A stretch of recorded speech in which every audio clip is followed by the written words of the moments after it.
To the Planning and Zoning Board meeting at Wednesday, March 21st, 2018. The first item on our agenda will be the consent agenda.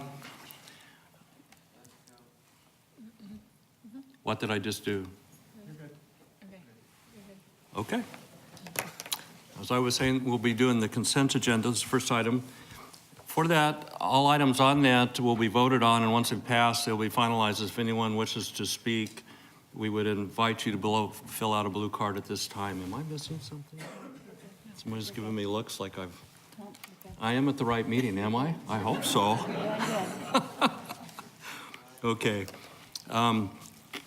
For this meeting, we'd like to just let you know that Dane Astle and also Jennifer Duff are not present with us, but we'll go forward.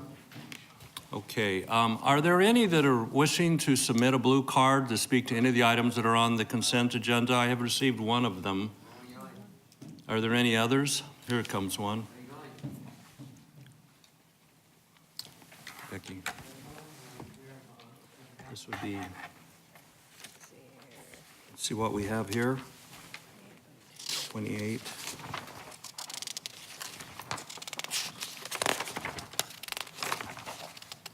Okay, that is already off. Yeah, 6A. Are there any others out there pending? Okay. This time we'd like to read our consent agenda. Jessica, if you would like to do that, please. Okay. Items on the consent agenda is approval of meeting minutes from February 20th, 2018 and February 21st, 2018 study sessions and regular hearing.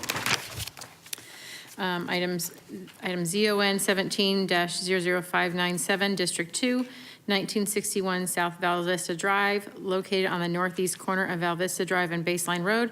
Site plan modification. This request will allow a multi-tenant commercial building with a drive-through restaurant and tenant space for retail use in the LC zoning district. Staff recommendation is continuance to the April 18th Planning Commission meeting. ZON 18-00069, District 5, 3309 North Reseda Circle, located east of Greenfield Road, south of the 202 Red Mountain Freeway. Site plan review and special use permit. This request will allow for the expansion of an existing warehouse building and reduction in employee parking in the LI zoning district. Staff recommendation is approval with conditions. ZON 17-00324, District 2, the 1800 block of South Wrecker Road, located north of Baseline Road on the east side of Wrecker Road, rezoning from AG to RS-43 biz and site plan review. This request will allow for the land to be divided for the development of a detached single residence housing. Staff recommendation is approval with conditions. ZON 17-00335, District 5, the 1300 to 1400 blocks of North Power Road, located on the east side of Power Road and the north side of north and south side of Halifax Drive, rezoning from OC to ID-1 and site plan review. This request will allow for the development of a mini storage facility. Staff recommendation is continuance to the May 16th, 2018 hearing. ZON 17-00507, District 5, the 1200 block of North Ellsworth Road and the 9100 block of East Glen Cove Avenue, located north of Brown Road on the west side of Ellsworth Road, site plan modification. This request will allow for the development of an enclosed RV storage facility in the LC zoning district. Staff recommendation is continuance to April 18th, 2018.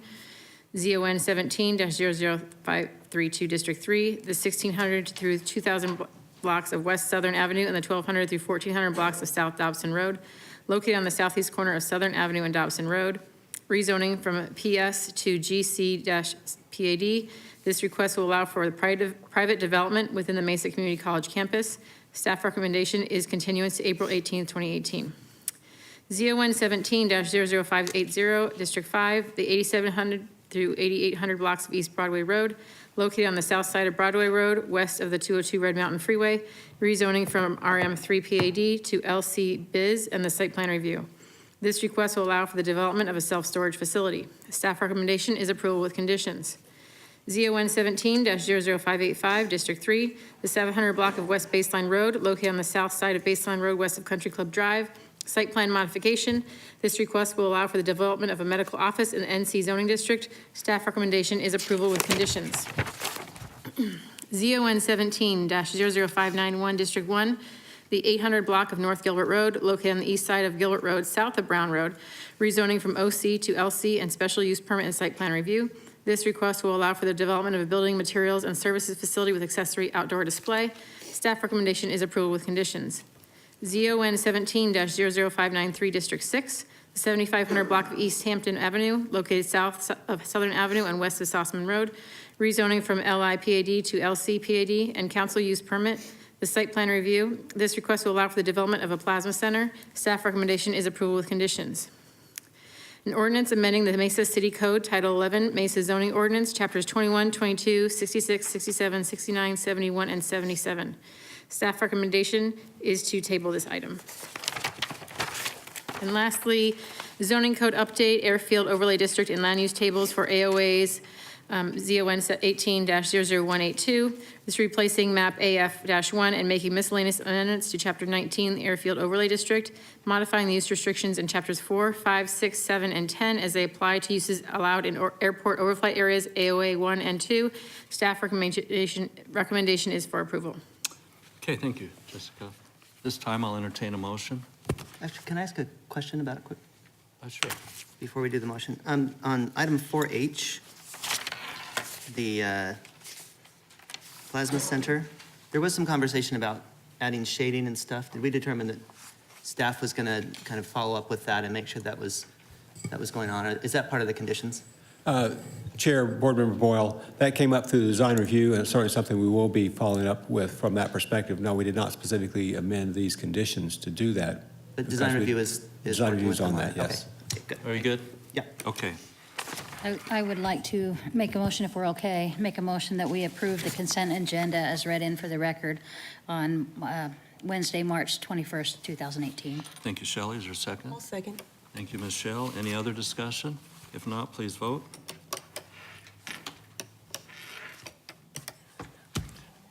Is that not doing it? It's not working. Show of all in favor, say aye. Aye. Aye. Any opposed? Nay. None. Motion carries unanimously. Thank you. All right. For any that are here for any of those cases are read, you're excused at this time, or you're welcome to stay and listen to the final case. The cases we'll be discussing are the following three, and we will discuss them together. And they include the following: ZON 18-00142, District 6, to 10,600 to 11,600 blocks of East Williamsfield Road, South Side, and the 6,000 through 6,400 blocks of Signal Butte, both sides, located south side of Williamsfield Road from approximately 1/4 mile west of Signal Butte Road to Meridian Road, and located on the east and west sides of Signal Butte Road, approximately 1/2 mile south of Williamsfield Road, about 251 acres. This is a minor general plan amendment to change the character of the neighborhood from employment to neighborhood. And it will allow for the development of a master plan community. The staff recommendation on that case is adoption. If I move on to the next case, which is ZON 18-00143, District 6, the location is the same, although it pertains to 28 acres. This is for the rezone from Maricopa County RU 43 to City of Mesa Ag. This request will establish the city's zoning on recently annexed property. And the staff recommendation is approval with conditions. Moving on to the third item we're going to discuss concurrently. Again, the same location. It deals with 251, and this, excuse me, it's ZON 17-00247, District 6. Same location, about 251 acres. This one specifically is to rezone from ag and GICUP to a planned area development overlay with underlying RM2, RSL-2.5, RSL-4.5, RS-6, RS-7, and RS-9 for 236 acres, and LC for 15 acres. This particular request will allow for the development of a master plan community. And the staff recommendation on this one is also approval with conditions. That being said, I will turn time over to staff for their presentation on these three cases. And Wahid, I believe that is you. Chairman, member of the board, as you have mentioned, this is a proposal for a 251 acres of land south of Williamsfield, almost for a half a mile, roughly from Meridian to Signal Butte, and 30 acres beyond on the west side. That's the one we just talked about annexing. The general plan, this case has general plan minor amendment for all the 251 acres and the rezoning. The rezoning is to create an overlay through a PAD, almost like our former master plan community. And the zoning district that they will have underneath that overlay is LC, commercial, RM2 for multifamily, RSL 2.5, RSL 4.5, RS6, RS7, RS9. So the rezoning is for 236 acres because we left that, the annexation piece, that's why we are saying rezoning is for 236. The request will allow for the development of a master plan community. And we have three, the ownership is three groups of ownership here. The DeMoro Trust, the DeMoro Properties, Grow Revocable Trust, and Aspire Properties. And they have different parcel numbers associated with that. The existing zoning of the whole area is AG and GI CUP, council use permit. That GI council use permit is the one closest to the proposed freeway or proposed State Route 24 to the south. Staff recommendation is adoption of the minor general plan amendment and rezoning approval with condition. We have 15 conditions that we provided the latest version. And we received that proposition 207 waiver form. The applicant has done a very good job of citizens participation plan. They had 2 neighborhood meetings and multiple other smaller group meetings.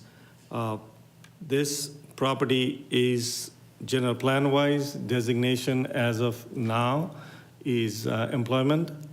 This minor general plan amendment will change that to neighborhood. As I mentioned that this site has requests for rezoning to various districts of residential development and 15 acres of commercial and multifamily also. So that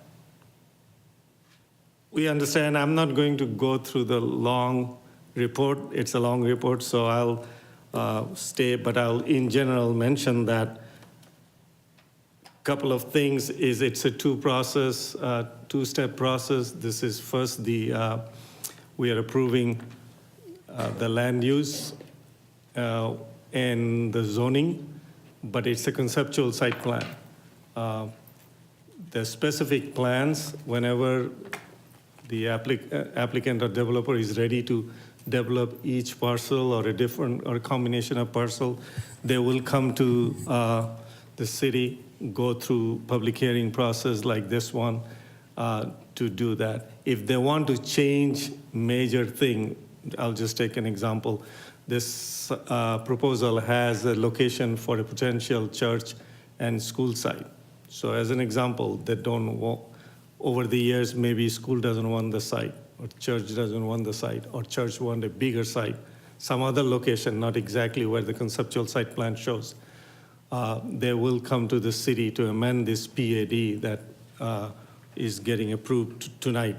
So that's the zoning part of it. We know we have given all in that staff report a lot of analysis about job, locations, and others. We also want to recognize that over the years, Williamsfield was considered as a line on the sand kind of thing, that we won't build any housing to the south of it. With the proposed State Route 24, that equation has changed, given us the opportunity to reconsider it again. So that's one. Also, the existing industrial facilities that we have to the south. So Staff was in the beginning concerned about how close they are, homes. So we kind of understand that the proposed state route will provide a buffer, physical buffer between the homes and the industrial facilities to the south. We recognize also that in 2008, we had a plan called the Strategic Development Plan Gateway, which considered this area as mixed-use community district, so which allows residential. So having said that, I know we provided you with a lot of information. Again, I'm not going to go to the detail, but also to mention, and for our comfort level and others, that this conceptual site plan, even though it is a conceptual, it has through the PAD certain hard number. Like we have mentioned 18% of the land has to be open space. It's a condition. We have also in the PAD, it says how many lots they can make out of these proposal. Doesn't matter whether they're built or not. We said that number, even the churches and let's say school sites as an example goes away, they cannot just come and say, we need more homes on those two sites. The total cap will stay there and they can play the numbers here and there, almost like your puzzle game, but the overall still stays the same. So that's kind of from our side, the restrictions, and you'll see the standard conditions anytime we give when the development is close to the gateway, like the noise reduction, the flight information, the things that they have to disclose in their sales office that this is under airport. So with those, I would entertain any Okay. questions you have. Okay, well, thank you. Any questions for staff right now? Tim, I see you looking for a button there. There you go. Here we go. So you just said there's some set standards for how many houses or how many square feet of houses or something like that, and there's not going to be any reduction, and that's a part of it? Did I understand what you were saying right there? What I'm saying is, where is that number? Okay, I think I have that number. What's the number, John? 1,000? Like a maximum, and there's some, and I don't need to know the number, it's just, there's a Right. percentage that's saying this much will be open space, 18%, Correct. this much will be, Correct, yes. So they have narrowed it down by providing those numbers. They've got their main community park areas. They've told us how big those will be and the overall percentage of open space throughout the development. And then within each zoning district, they have given us the maximum number of units that can go in. They're also staying with standard code requirements, single-family lots with the same lot sizes with just those two minor exceptions that are in the PAD. So it'll be pretty much a traditional standard single-family residential development in that regard. but will they be able to come back later and say, well, we decided that we just wanted houses here instead? I mean, is that, There are several statements in both the vision document as well as the stipulations that prohibit them from just changing that open space to residential. They would have to come back and specifically go through the council process, amend the PAD to make those modifications. and then it would be, because this whole thing is we weren't going to put houses here, now we're putting houses here. It would be like a mini, we're not putting houses here, but now we're putting houses here, if they were to do that, right? Correct. Okay. All right, good. Any other questions right now? I'll turn some time over to the applicant. John, I'm assuming you have some things you'd like to share? Absolutely, thank you.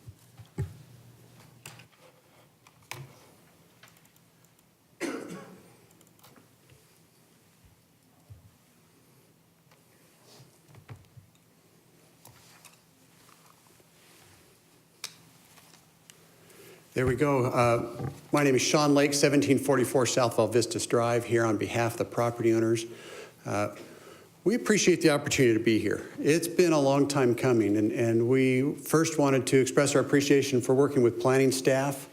We filed this project back in August, and also with the city attorney's office and working with us diligently. And I'm not going to lie, it's been a last minute scramble the last week. And so they have been very willing and good to work with, and we wanted to express our appreciation for them. First, let me just clarify a couple of things that I think there were a misstatement. The plan, and then I'll get into my presentation, but just let me clarify. The plan, the conceptual plan that's before you shows a potential church site and a potential school site. We have been in communication with the Queen Creek School District, and they have indicated that they're interested.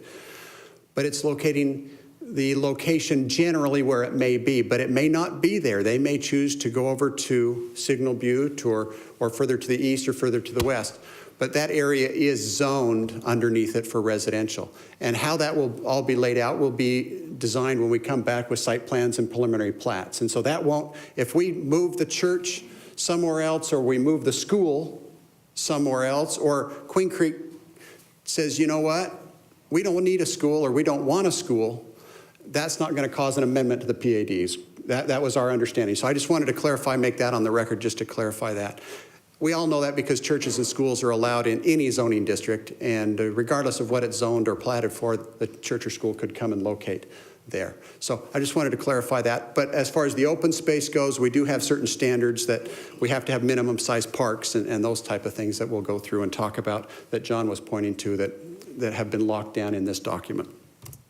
Can I ask a question real quick, Sean, along those lines? So if, say your number is 1,000 homes, right, for that whole area, just throwing out a number, it's 1,000. Queen Creek Schools decides they don't want to go anywhere in this site. Somebody else donated property in a better location for them. The church decides they don't want to go there either. You still can't, you cannot go past that maximum threshold of numbers. So you may have something that's more park space or something like that. I just want to clarify that.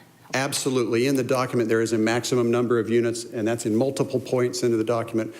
And each zoning district category, you know, RS7, RS6, RS9, RSL 2.5, 4. Each of those have maximum units density that you can achieve. So you are correct. Let me go back to the beginning. We presented this a little bit at the study session last month. We filed this in August. We delayed this case a little bit because we felt it was a big and important project. So we didn't follow the normal timeline, and there was additional time, 60 more days to kind of work through and work with staff, and staff has been very good to work with. Then when we resubmitted and had our final resubmittal in, staff said, hey, let's go to a study session first. And so we pushed it out again 30 days because this property owner wants to do something right, and staff has been very workable with us, and so we've had a good relationship, and so we've pushed it out, but we're glad to finally be here. The story really behind this piece of property is as the freeway was established and the overlay for, or the air flight overlay for the airport was redesigned, we see that this property, which is highlighted in green, if you can see it on your map, is outside of the overflight area, outside of the noise decibel areas. And when the Freeway 24 went in, which is at the half-mile location between Williamsfield and Pecos, there's going to be a Freeway 24 going right through there. You're left with about 1/3 of a mile between the north boundary of the freeway and Williamsfield on the north side, where everything on the north side of Williamsfield is Eastmark and Cadence and other residential development. What do you do with that? And so we met with staff and with a lot of the people at the city, as well as the neighborhood. We did an extensive outreach with the neighborhood, contacting not only the residential people who live within Eastmark, and there's quite a few out there, but large property owners, county lot split development, and large homes on the north side and to the east, to see what they wanted to see. And their determination was very clear. Let's keep the employment south of the freeway, but north of the freeway, let's preserve the interchanges for commercial, which is very important, which we've done. We don't own the property at both interchanges, just the one at the northeast corner of Signal Butte and the freeway. But we did preserve that and keep that for commercial purposes because we felt, we even showed staff a conceptual site plan of how a grocery store or nail, all those shops could be located on that. And so we've preserved that. And then we've talked to property owners at the other interchange at Meridian and the freeway, and they have visions for commercial. We worked extensively also with the property owner on the southwest corner of the Signal Butte off-ramp in the freeway. And you can see there, and if you can see there, that's their vision is for a big power center there. Their vision is with all that residential development going in Queen Creek to the south, and as you're coming home, as we all know with commercial development, you want to be on the going home side. As you're going home, you get off the freeway, you exit, and you go south, and our goal is to that property owner's goal is to capture those Queen Creek residents to spend sales tax dollars in the city of Mesa before they go. So you can see how there's plans for commercial. We'd like to get the neighborhood, the grocery type commercial on the north side for people who live, but we think the larger retail is going to be the south, and they've sent letters of support of our project, also indicated that they want to do commercial there. So you can kind of see how this area is morphing and changing, and that the boundary lines have been established as north of the freeway, south of the freeway. So once we worked with the neighbors, we came up with a land use plan. And in working with staff, they wanted to make sure there were a lot of mixture of uses, not 250 acres of RS6. And so what we did is we came up with a plan that you can see has light commercial on the freeway off-ramp, and then you transition into a multifamily parcel into RS6, RS7, RSL 2.5, RS 4.5, RSL 4.5, and RS9. So you have a lot of different lot sizes within this master plan, so that it's just not one monotonous RS, what we typically see, RS6 over the whole thing. And staff also said, where are you going to put churches and schools? And we said, well, we're working with Queen Creek Schools. They're interested, so we'll show you a potential location for a school. And again, that may move over to the southwest corner of Signal Butte and Williams Field.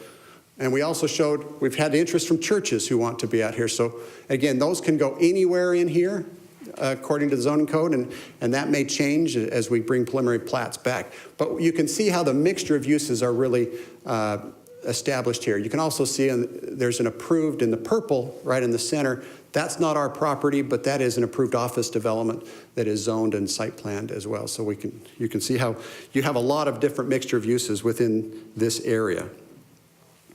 Then we took it down from a 30,000 foot level, and we started to lay some conceptual street designs and how it can be.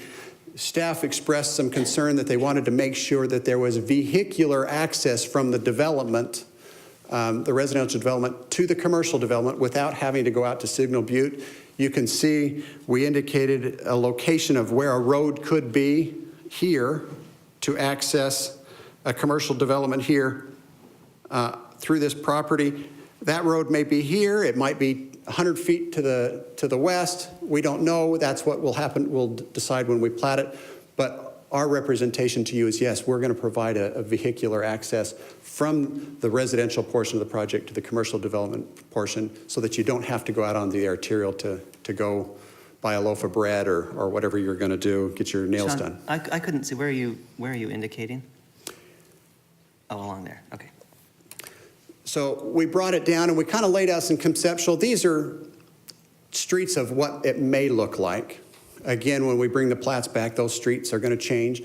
But we did agree to some theme things that we felt were important to this project. The first is we have these two book-ended parks on the project.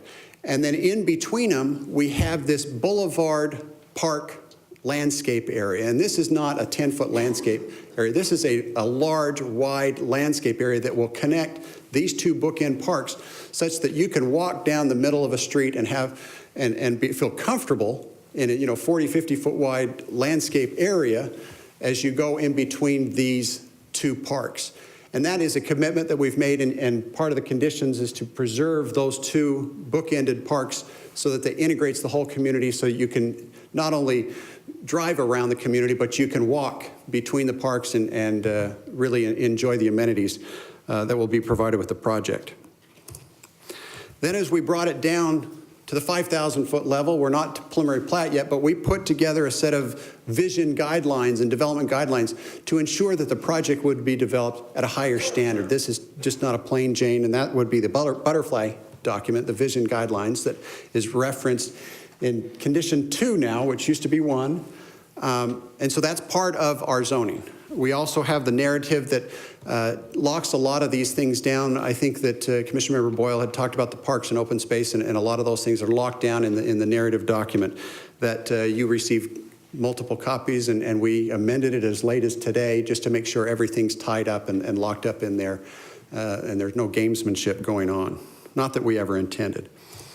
But I wanted to show you, you can see this is an exhibit that kind of shows what I'm talking about, that boulevard theme of what we want. And again, this is part of our document where you can see we want to have the tree-lined streets in here. We want to have that central landscape park as you go down the center that would connect those two bookend parks. That would be the picture on the lower right. You can see an elevation up in the top of how that would be. So you could walk down between these streets. It really gets back to the neo-traditional style.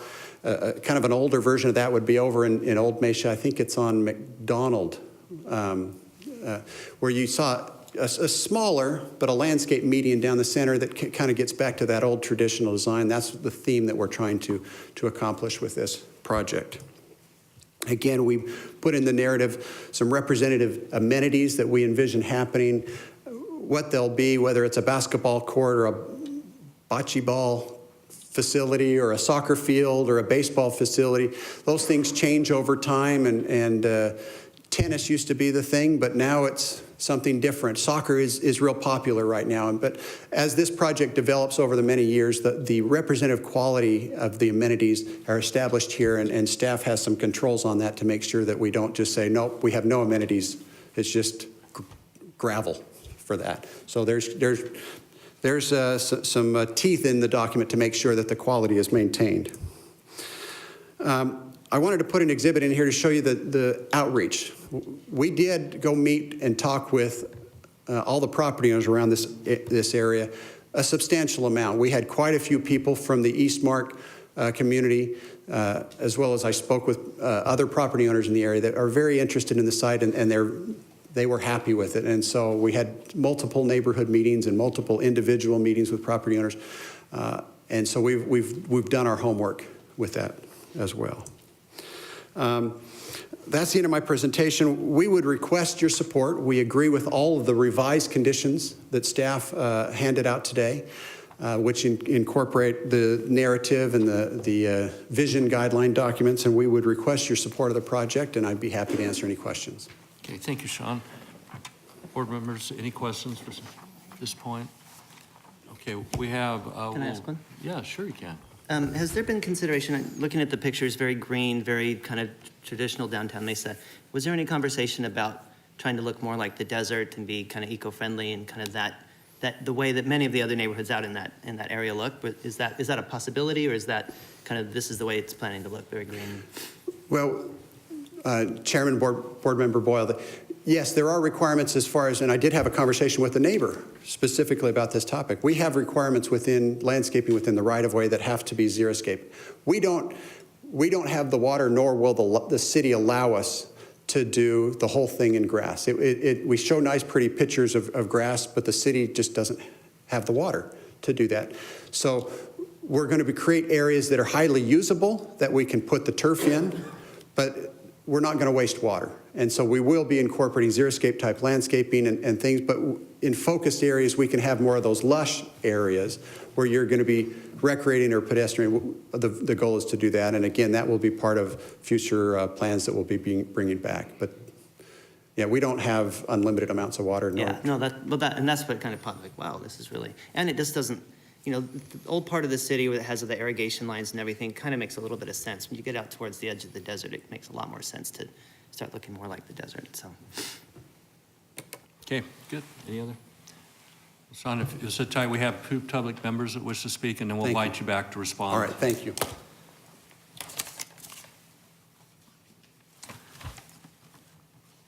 First individual would like to call forward would be Duke Brady, is that correct? You haven't indicated whether you're in favor of or opposed to this, but you do have some concerns of industrial uses near residential. So if you'd give us your name and address and. Yes, thank you so much for the opportunity. My name is Julie Brady. I reside at 3044 North 38th Circle, Mesa, Arizona.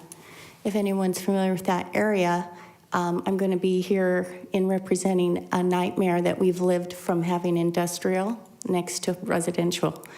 And in the words of a radio announcer by the name of Paul Harvey, he had a radio program called The Rest of the Story.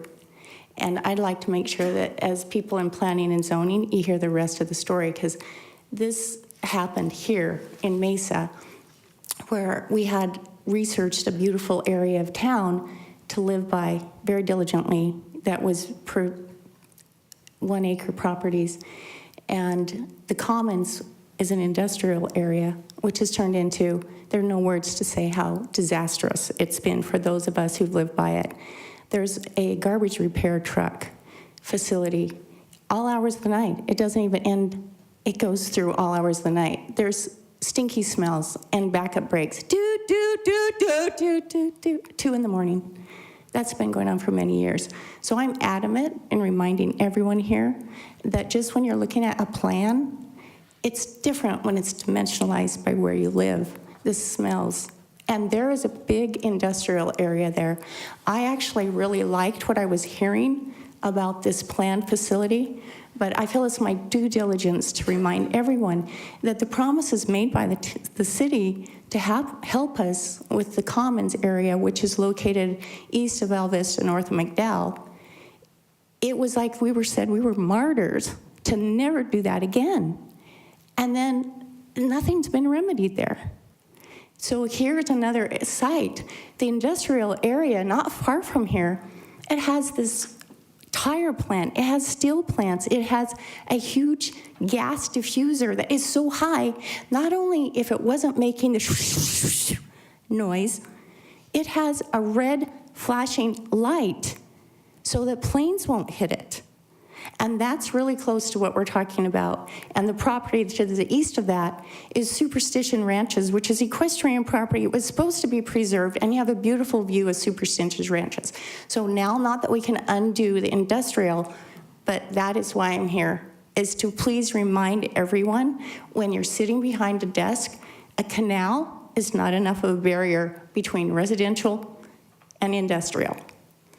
And for whatever the development is through here, to make sure those sounds, you don't hear them when you're looking at plans on a desk.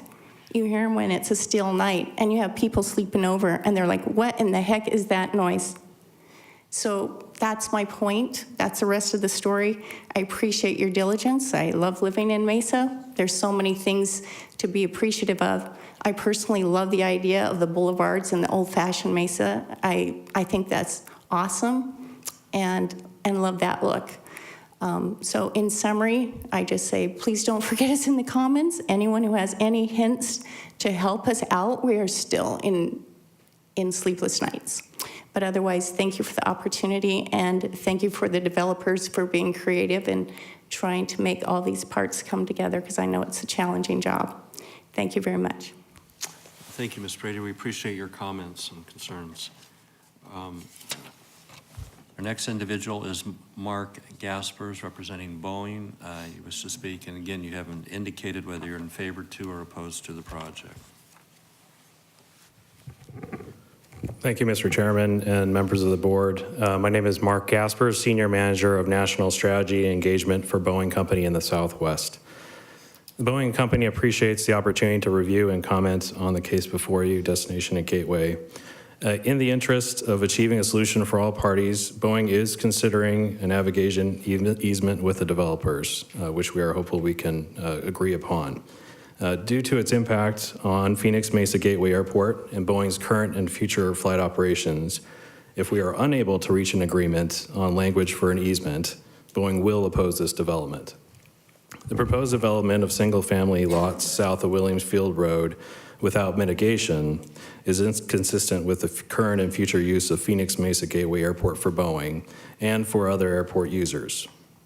Residents of this proposed community will experience noise that will lead to complaints and risk the usability of the airport for future flight operations.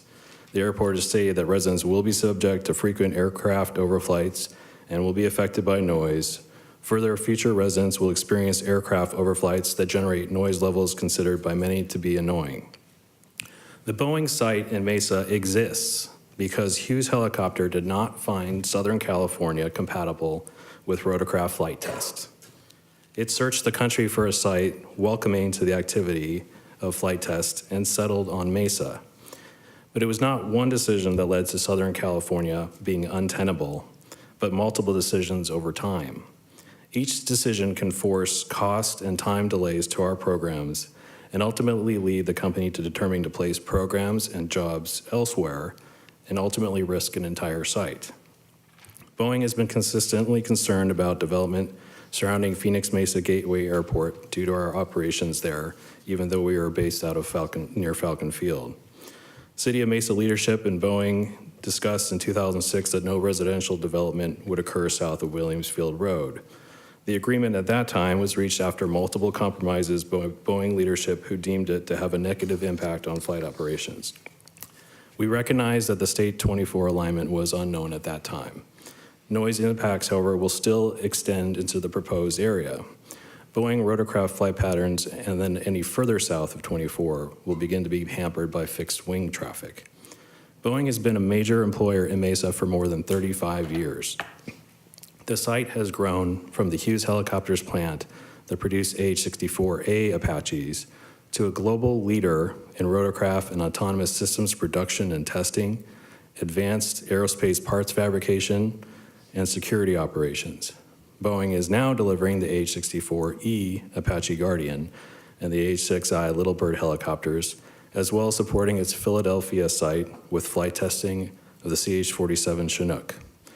Operations at Boeing Site Mesa have contributed to the success and safety of the United States military and its allied forces across the globe. The site currently employs more than 3,700 people and anchors the company's investment in 390 Arizona suppliers, which Boeing spends $1.3 billion with annually. The site's presence has resulted in nearly 10,000 Boeing retirees residing in Arizona. Boeing's commitment to the communities we are in is demonstrated by the dedication of our employees who have volunteered more than 19,000 hours this past year, while the company contributed $2 million in charitable business and employee contributions to the region.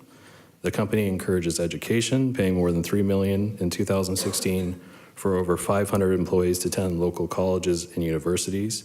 And this year, Boeing committed more than $301,000 in grants to science, technology, engineering, and math programs with the Mesa Public Schools. Our ability to continue benefiting Mesa and the state of Arizona in the future depends on decisions today. We do hope to be able to work out a solution, but we thank you for the opportunity to voice our concerns. Thank you, Mr. Gaspers. I do have a quick question before you sit down, and perhaps some others do. Would you elaborate on a little bit on what type of easement you're talking about? A noise easement, I understand. And how does that impact the property? We're going to ask the applicant the same question. Sure. And staff, but go ahead. So I'm not a lawyer, but to the best of my understanding, a navigation easement that does stipulate the types of operations directly with us and the developers relative to our operations in the region. Okay. All right. Shelley, do you have a question? I have a couple of questions. And Mark, I know Boeing hasn't been out at Gateway for several years now, at least 10 years, maybe longer. Do you guys still fly in and out? Maybe Tony could answer this question. Sorry to put you on the spot, Tony, with the Mesa Gateway Airport now, but I don't know what your... Certainly, I'm happy to answer that. Sure. So in the past, we did have a footprint on the airport itself relative to F-18 program. Relative to the close proximity of Gateway to our site operations north of Falcon Field, that's why it's so attractive to us. So our operations haven't abated on the rotorcraft side, so AH-64 Apache, Right. also the CH-47 Chinook from our Philadelphia site comes here to do development testing, benefiting this region as well, and testing of the Chinook and Apache will take place at Gateway on occasion. Okay. So it will depart from our facility and then transit down to Gateway, conduct the testing, and return back. The other aspect that we consider is what is next. Apache won't be the only thing that the Army Aviation decides to procure in the future. And to our interest, looking at the asset that Gateway is to this community, the runways being Right. considerably longer than Falcon Field. There are types of operations They that can handle anything. we can't conduct at Falcon, but we can conduct at Gateway. Yeah. If Gateway is not accessible, that drives us further apart in the state. Or that raises the question, do we do that testing elsewhere in a different state? But then that challenges the cost and affordability of the Mesa site. So while testing isn't necessarily every day, it's very cyclical. You consider the H-64A was the original Apache model that Hughes built the site for in the early 80s.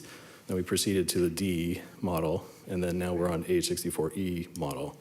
As But we do, I guess, and I understand what you're saying, but I guess just to clarify for myself, so if you have this navigation easement signed, you wouldn't, you like anybody else would be able to use those touch and goes, the flight schools, everything else that happens out of Gateway. There wouldn't be any issue, right? relative to this specific development. Right. Because the area that is open is more constrained than it was in the past, this is what we feel we need for protection to be able to test current and future platforms.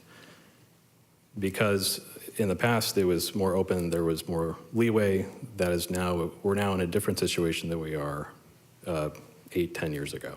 Certainly different than we were 30 years ago. Right, any other? Just in response to that clarification with staff, that is a stipulation, I believe, in the case granting that navigation easement. Chair, Board Member Kissing, yes, there is a stip in there for a standard navigation easement. It's my understanding from a person a little bit disconnected from it, Mr. Gaspers, and maybe Mr. Lake could talk about it a little bit more, that they're looking for something a little bit more specific to some Boeing operations than our standard navigation easement. Okay, yeah, Michelle? There is a stipulation where essentially noise attenuation measures have to be incorporated into the design of the buildings. Does that, do you like that condition? I mean, does it not go far enough? Because it seems like that, along with the notification that's involved with the navigation easement and the public reports and everything involved with notification might be suitable. We appreciate and would fully support all of those continuing. But because of the uniqueness of these operations, or why we're looking for this additional step, and we hope that we can get there. When you consider rotorcraft of a military level development site, there really aren't that many in the country or the world. So this is a very unique situation. We consider between Boeing, which produces Chinook and Apache, and really the only other major would be Bell and Sikorsky.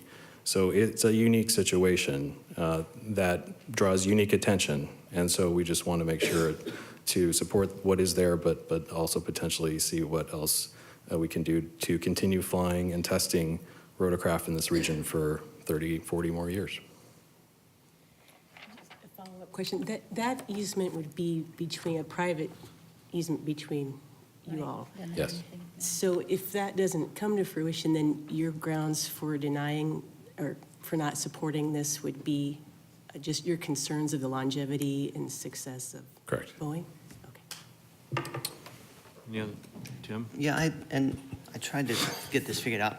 So if there's this stipulation and this easement and everything, is this something that future homeowners, just clarify to me how the people know that this is going to happen, and is it really clear to them, or do they kind of move in, they think, oh, I can handle this, and then after a couple of years, they're like, no, there's airplanes flying over all the time and complaining all the time? Sure. Chair, Board Member Boyle. So there, again, are 3 or 4 different steps that go with this that are pretty typical. Board Member Dalkey mentioned the one about the noise attenuation that goes in the home, that gets built in right from the beginning. Another one is at the sales office that there's a sign there so people are notified that they are within these areas. And so, those are kind of the upfront things. The others are the navigation easement that the homeowners aren't necessarily really going to see or know about. That gets filed up front. It's on the property up front from the time it gets developed. And the last thing is the disclosure agreement, and that is in the paperwork then the individual homeowners would sign at a closing. We've all had those opportunities probably to go through those disclosure documents and see them. Some people pay more attention to them than others.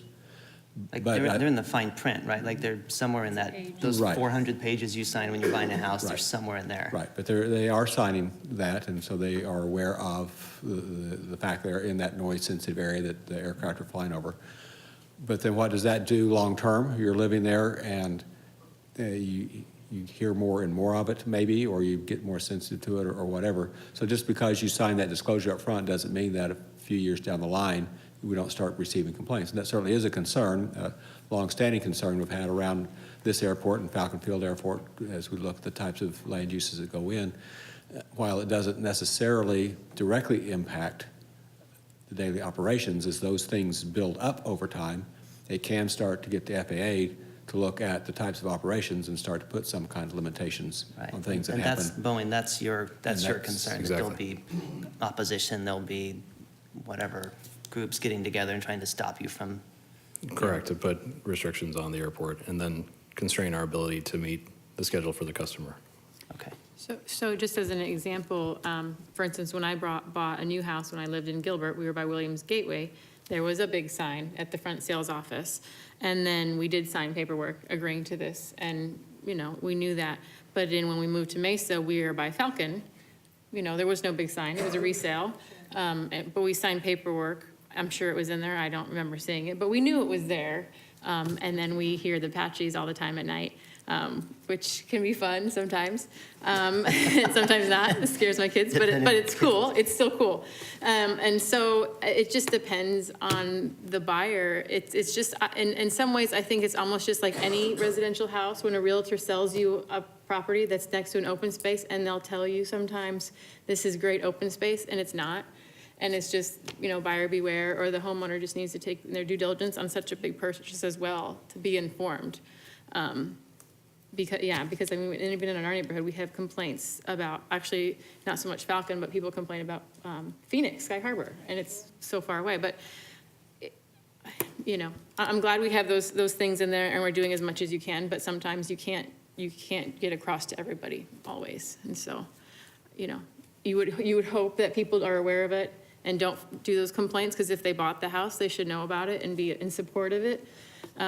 But you don't always get that, and it's kind of a mix of how do you deal with it and make sure that Boeing and the other supporting industries are safe, because we definitely want to make sure they're safe and keep going, so. Yeah, absolutely. Like, we need to make sure we don't do anything that hinders Boeing, because that's like, that's our big thing, right? Be cutting off our arm if we're doing that, to put a couple little more houses here, which we've got plenty of. So I think we need to be very, very cautious how we proceed with this. And if there's any issues with Boeing or anything like that, I think we need to be very careful. Because like when people come before us, they're always like, oh, I had this empty space next door, and then they filled in. And like, that's the number one complaint we get that stalls our meetings. And other than me talking too much, it's the number one thing that keeps these meetings going too long. So I think I'm very, very concerned about that. Okay, thank you. Any other questions? All right. Thank you, Ms. Gaspar. Thank you. Mr. Lake? Do you have a few comments for both of our public members and what they had to say? Absolutely. Chairman, board members, and I'll just address some of these comments, and I appreciate Julie coming. We agree, you don't have industrial next to residential, and Commons is a different situation. They've got a canal in between the back of the Commons, and I know there are that waste management or whoever it is, the trash, I get that. They've got a canal. We've got a freeway, and we have a substantially greater distance. And so what we have is that third mile of property vacant.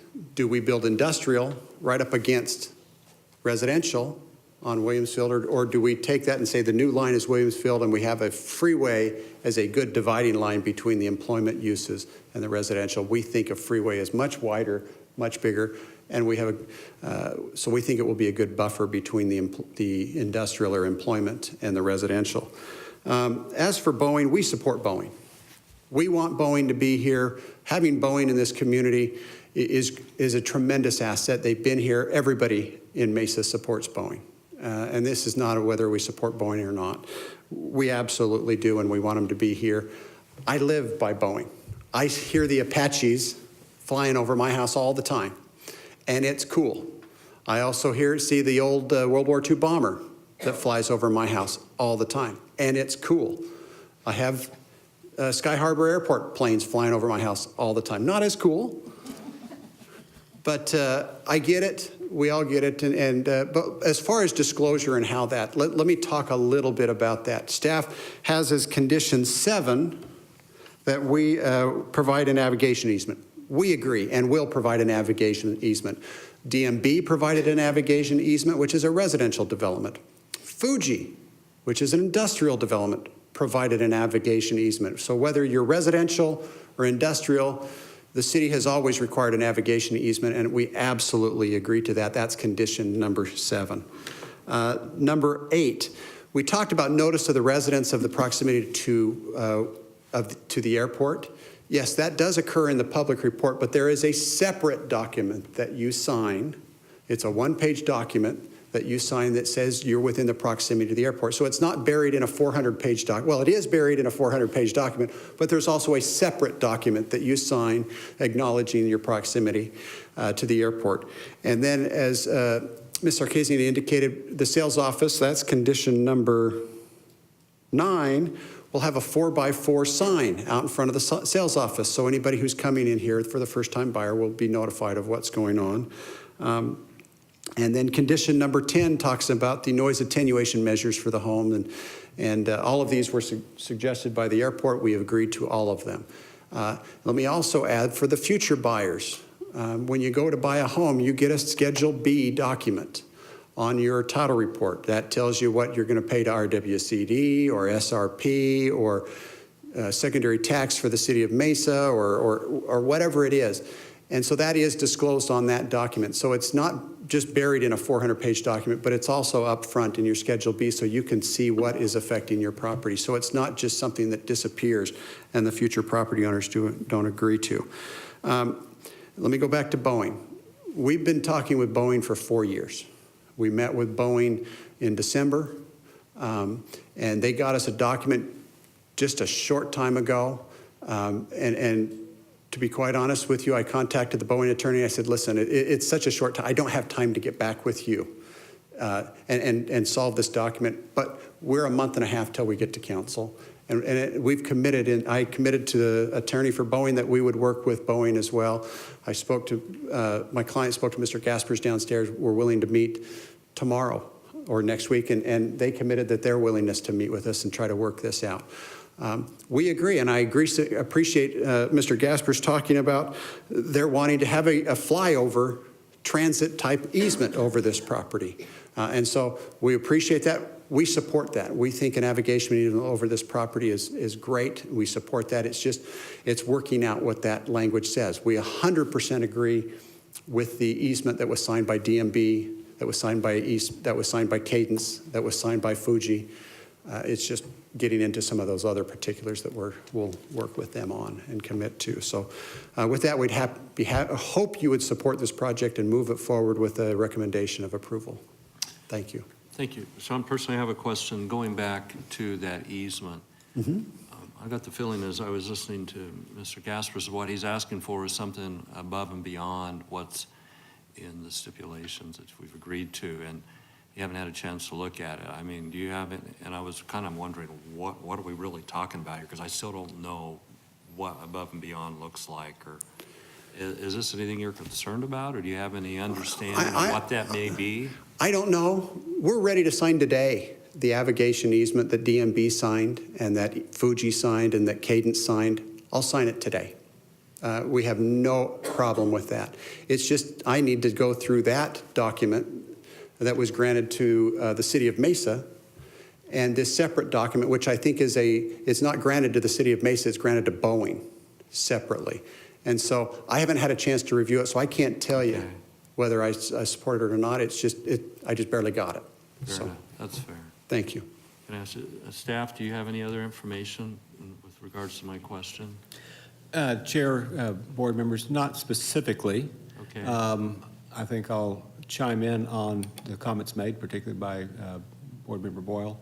The city, too, is very supportive of Boeing. We don't want to do anything that would threaten that relationship or cause them on necessary challenges. It's one of the reasons this has been a little bit slow in coming to you, is because that's one of the issues that we've been trying to deal with and hoping that the parties could come to a resolution. As we have looked at this and the particular location of this property in comparison to the typical flight paths and opportunities for Boeing to get in and out, we think it has potential to work, and so that's why we've gone ahead and brought it forward. But we do encourage Mr. Lake very much to work with Boeing to try to come to a resolution of that easement. It would certainly be best if they do that before it gets to council, but that's something we can work out with that timing to get to council. You know, maybe instead of 6 weeks, it takes 8 weeks to get there or something to get that resolved. But it is a very important issue. Okay, thank you for that input. Are there any other questions? Yes, Michelle? A quick question just for Mr. Wesley. So what happens if they can't come to an agreement? What do you think staff recommendation will be at that point, or guidance to council? Chair Board Member Dalkey, that's maybe a little bit tough of a question to answer right now. We'd probably need a little bit more input, again, from Boeing in terms of some of those impacts. But I know the city manager has been very involved also in this question and wants to see it resolved before it gets to council. If it doesn't, there may be a different recommendation there. Certainly, council will have that opportunity to take what they believe is appropriate action despite this board's recommendation. Any other questions? My thought would be then as we act. I've got one. Did you have one? Sorry, Tim. Yeah, maybe we have, from Boeing, are there examples of when something like this has happened and it's worked out? You've come up with an agreement that's functioned and everything's gone peachy keen, or an example of when it hasn't, when, you know, I know this is sort of a unique site and everything like that, but are there some examples in other cities with this sort of situation where things have gone the right way and we can kind of base our opinions on that, or the wrong way? So relative to us, our sites have been relatively fixed. So I wouldn't point to anything necessarily going in the wrong way, other than the Hughes decision originally in the early 80s that the Apache was not born in Arizona. It was born in Culver City, California. And so I'd say that that's probably the best thing to look at. Now, we've had a unique situation of the open space that's been here for years, and we obviously, as a major industrial champion of this region, support the growth and continue to drive that growth as well. But it's creating new, unique challenges. Certainly, there's constraints at our other major rotorcraft site, but in Philadelphia, but that's why you see Chinook testing here. So relative to other examples, I'd say probably Southern California would be the best, but we're looking at somewhat new territory as well. Okay. Any other questions or comments? Just with the history of, what's going on, how everything with staff, with Boeing, I really believe there's going to be an amicable agreement. I don't think either one of them is stuck in the mud. I think everybody wants to work together, so I don't really have concerns with that easement. And if it gets to it, I'm sure they'll push it back rather than getting a recommendation opposing their site, so. Yeah, that was going to be my thought too. I think we just act on the basis that they will come up with an agreement, and if not, we won't. That's my feeling. Are you feeling okay? That would be our underlying Yeah, assumption. I agree too. I think that Boeing is willing to work with the property owners and the attorney. And I think, as Mr. Lake pointed out, he's willing to work with Boeing, so I don't see that being an issue. Okay. Is there any other discussion before I call for a vote? Can I bring up one other thing? Sure. Lots of great design and future thinking and getting open space and everything in this. These examples of the houses that are going on are basically garages with attached houses. I'm pretty sure they're against a lot of the codes that we currently have. Is there a way to just, since these are the kinds of documents that people coming in here are going to see, is there a way to get examples that are according to the design principles that the city has set out, put forth in this document that will be going forth in the future?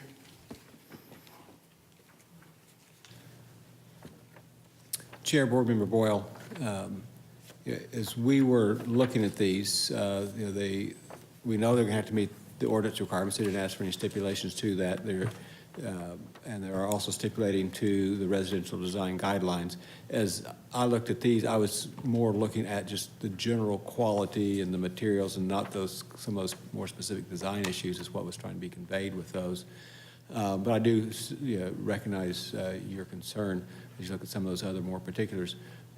I suppose we could add a stipulation on here, and whatever the next number would be, 16, that they work with staff to modify those images to make sure only images that are consistent with the design guidelines are included, and then we could follow up with them on that.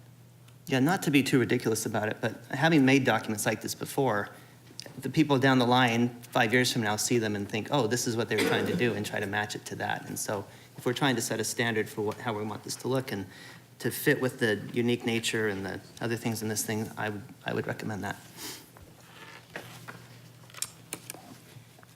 Okay.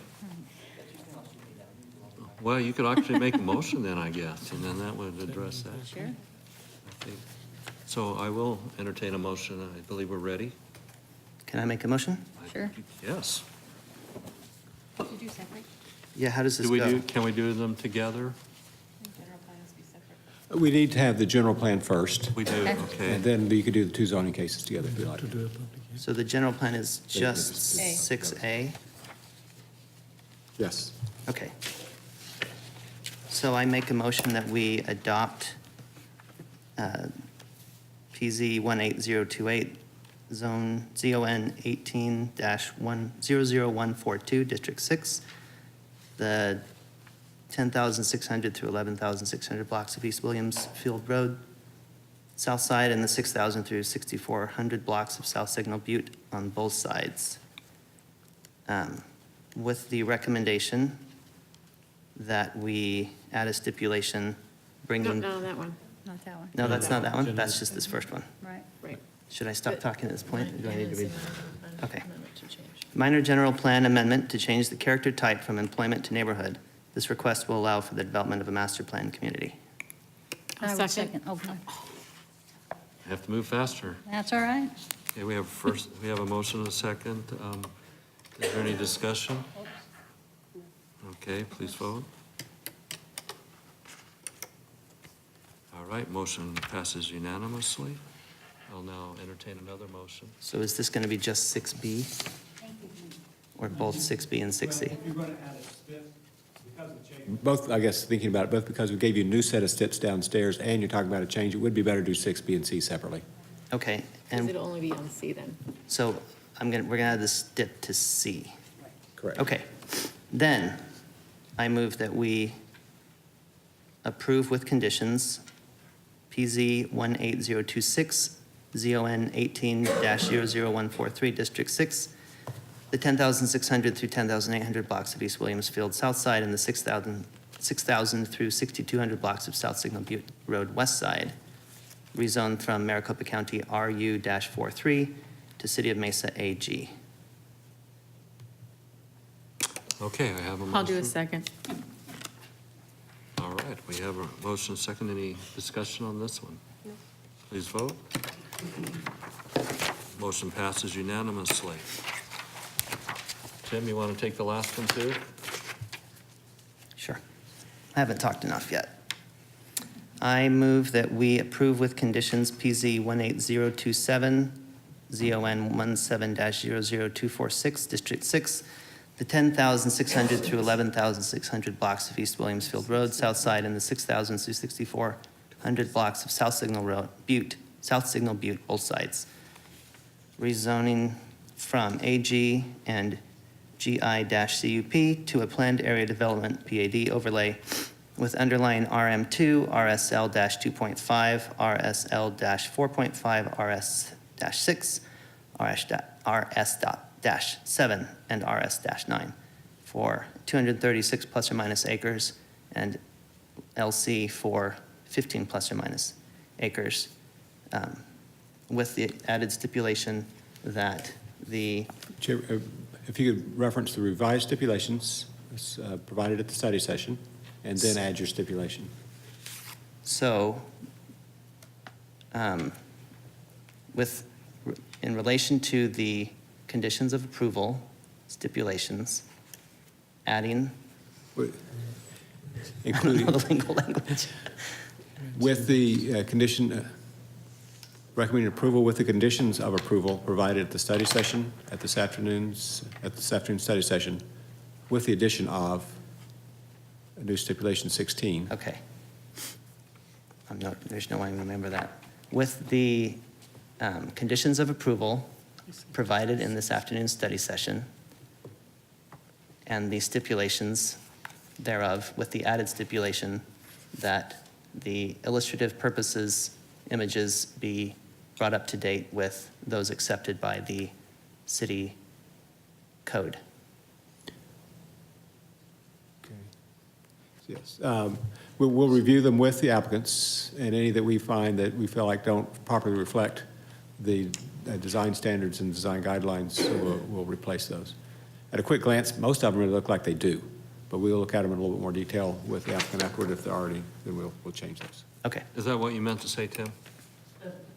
Yes. Thank you. That makes it easy. All right, we have a motion now. I'll second. Thank you, Jessica. Do we have any discussion anymore? Okay, please vote. All right, motion passes unanimously. That concludes the items on our agenda for today. Is there any other business, John, to talk? Okay.